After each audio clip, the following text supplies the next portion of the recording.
type of day for him? I mean, obviously you're going to second guess yourself. You're going to analyze the tape and think. I mean, he's a tremendous player, and he had a great day. Actually, he had a great day. He had an outstanding day. When you go 8 of 12 from 3, and some of the threes he was hitting, you know, he was on. I mean, it happens, and you know, we worked at it all week, and you know, we got him pushed farther out, and then he took deeper threes, and he just happened to be in the zone, and we just, you know, it's just one of those things that happens in March, unfortunately, sometimes. You get to this point, obviously, you know, beginning of the year, you're number 1 and ranked top in the state, and you know, obviously you had to kind of battle and fight to get on track and get here. You know, what's it mean to play in this game for you guys as a program and get to this point? Well, I told our guys just a little while ago in the locker room, I said, you know, remember how you felt when you walked off the court at Perry Meridian last year? We let one get away from us, and there was a lot of heartache and a lot of disappointment. And, you know, we could have folded the 10 at 5-5. You know, it was one of those things we could have threw away the season. We could have quit on the season and each other. And you know, I'm really proud of these guys, these two especially. You know, I think that, you know, they were a big key in what we did. They got on the same page, and you know, winning 15 in a row in Marion County is not easy to do. You know, Bill Springer said the other day, anytime you win 20 games in Marion County, he thinks that's a, you know, he told me that was a great accomplishment. And I agree. I mean, these guys back-to-back winning seasons, 3 straight conference Indianas, you know, winning the sectional title for the first time in 16 years, winning a regional title for the first time in 26.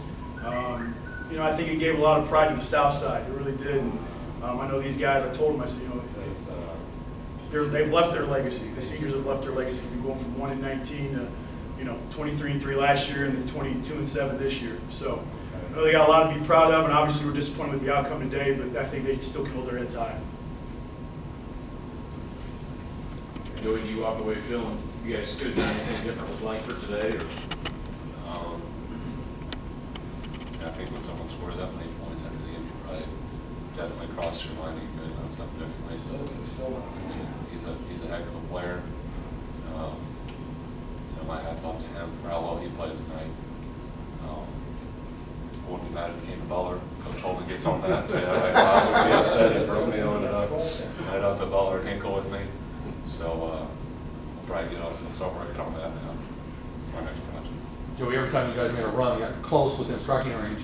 Did you think, okay, we got a chance, and all of a sudden he just said, no, you're not? Is that the way you felt? Yeah, I mean, he had some big shots.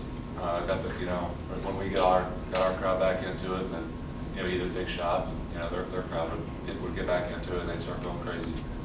And he's a phenomenal player. Paul, did you cross paths with him much, AAU or otherwise? About what you expected today from? Yeah, I wasn't not what I expected. I thought we could have put a few points on them, but some things just don't go your way. Well, how do you look back at this season? I mean, how do you, obviously disappointed right now, but how do you kind of assess what you guys accomplished this year? Like the coach said, we did a very outstanding job on the season. Like I said, we could have stopped playing at 5-5, but persevered with everything. How about for you, Joey, walking off for the last time? I mean, it's definitely something you don't want to feel, you know, walking off for the last time.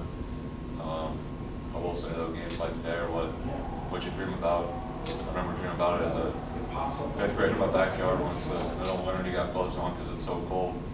You barely hold the ball. And you know, you dream about playing in front of crowds like this. And, I mean, as far as it goes, it's a good way to go out.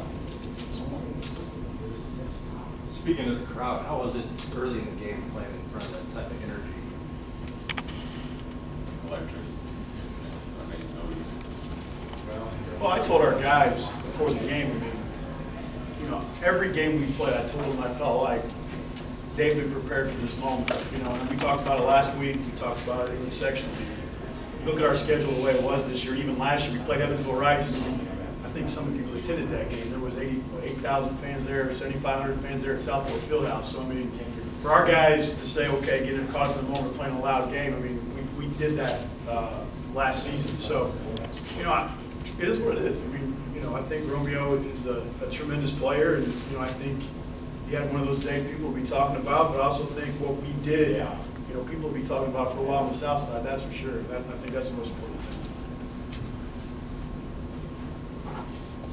Looking back over the season, you guys, a lot of players come back next year. How, even though it's a disappointing loss, how they don't be able to recover and then get ready for next season, considering you guys were 7-6 and then you guys didn't lose the rest of the season until today?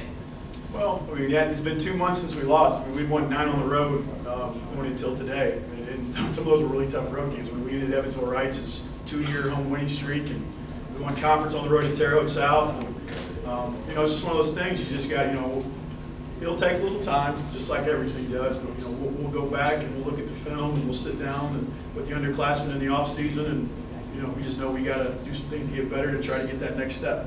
What can you say to about his main career off to your left? I'm really proud of him. I am.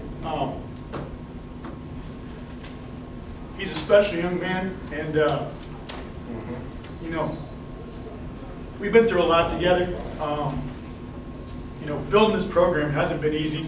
Any stretch of the imagination, and I know there's been times when I got on my soapbox the last 2 or 3 weeks, and I just told people that he's defended differently than anybody in the state. I know Kyle Guy's really good, and I know that people think that he's the front runner away from Mr. Basketball. But this guy to my left, I think he deserves a shot as well. Just because to do what he's done every night and have 2 or 3 guys hang around him and hang on him and kick him and punch him and grab him and anything you can imagine, I'm really proud of how he kept his composure. I'm very blessed to have the opportunity to coach him, and I know we're going to see great things from this young man. Wearing Butler blue. I mean, we're going to see. I think I told Ken Sterling yesterday, he's a hybrid of Matt Howard and Andrew Smith, and I think we're going to. I know Andrew Smith. I'm sure is looking down, and I know he's going to be there with Joey when he's at Butler, and we're going to see some really good things from this young man. He's definitely left his mark, and that's the one thing I told him when he became a Cardinal. He's going to be a pillar of this program, and he has. He has been. He's top 6 in scoring all time, and he did it in 3 years, and junior all-star, and I need some help from you all, but I definitely think he's got a legitimate shot to be Mr. Basketball. All right, follow-up question. Playing for Coach, how did you career? It's been a heck of a ride. There's been a lot of long bus trips, early mornings, late nights. I remember talking to him after we won the regional about planning for tonight. I remember talking to him after we won the sectional to plan for the regional, and there's been a lot of conversations. Going to his class first period, talking about basketball, talking about life, talking about everything. And I wouldn't trade the past 3 years here at Southport for anything. Care you add anything to it there, Paul? This is a wonderful coach. I think in my eyes, he's the best coach in the state of Indiana. Especially playing with Joey, I coached both of us. He coached us to be better men, better basketball players.